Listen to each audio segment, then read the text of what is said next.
পৃথিবীর প্রত্যেকটা মানুষকে জীবনের একটি নির্দিষ্ট পর্যায়ে এসে কঠিন এক বাস্তবতার সম্মুখীন হতে হয়।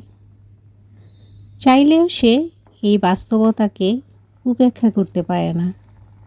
বাস্তবতার সাথে লড়াই করে নিজেকে স্ট্রং করে তোলে প্রতিনিয়ত। পারস্পরিক সমালোচনা, নিন্দা, পরহিংসা সমস্ত কিছুর সাথেই লড়াই করে সে।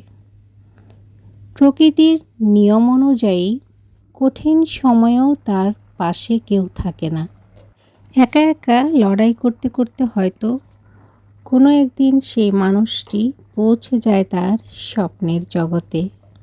আফসোস শুধু একটাই থাকে, মানুষটির অনেক প্রিয় মানুষ তার জীবন থেকে হারিয়ে যায়। তাদেরকে সে চাইলেও কখনো ফিরে পেতে পারে না। তাই আমাদের সৃষ্টিকর্তাকে স্মরণ করতে হবে সব সময়। সারাক্ষণ চিন্তা করতে হবে তাকে কিভাবে সন্তুষ্ট করা যায়। কিভাবে? অনেকভাবেই করা যায়।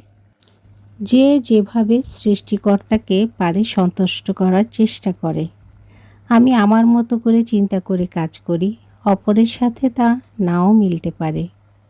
প্রথমত নিজেকে ভালোবাসি, নিজেকে ভালো রাখার চেষ্টা করি। নিজের প্রতি অবহেলা করা মানে তো সৃষ্টিকর্তার সৃষ্টির প্রতি অবহেলা। সৃষ্টিকর্তার সৃষ্টিকে অবহেলা, তুচ্ছ তাচ্ছিল্য করে কি সৃষ্টিকর্তাকে ভালোবাসা যায়?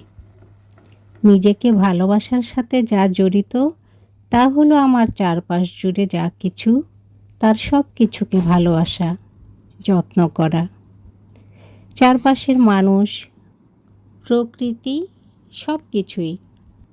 চারপাশের গাছ, ঘাস, পাখি, মাটি, ফুল, বাতাস, পশু, মানুষ সবই সৃষ্টিকর্তার সৃষ্টি। এই সব কিছুকেই ভালোবাসতে হবে আমাদের। কোনো কিছুকেই অবহেলা করা যাবে না।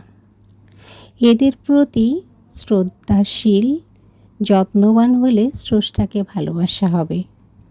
এদের প্রতি উদাসীন হওয়া যাবে না, তাহলে স্রষ্টাকেই অবহেলা করা হবে।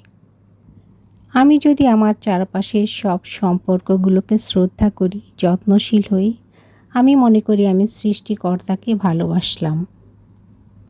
কথা বলতে বলতে আমার রান্নাও শেষ, বাড়াও শেষ হয়ে গেল। এখন ডিনার সময় হয়ে গেছে, আমি খেতে শুরু করেছি। আজকে রান্না করেছি পুঁই শাক আর গুতুম মাছ দিয়ে কাঁচা আমের টক। শুভরাত্রি। ভালো থাকবেন সবাই। আল্লাহ হাফেজ।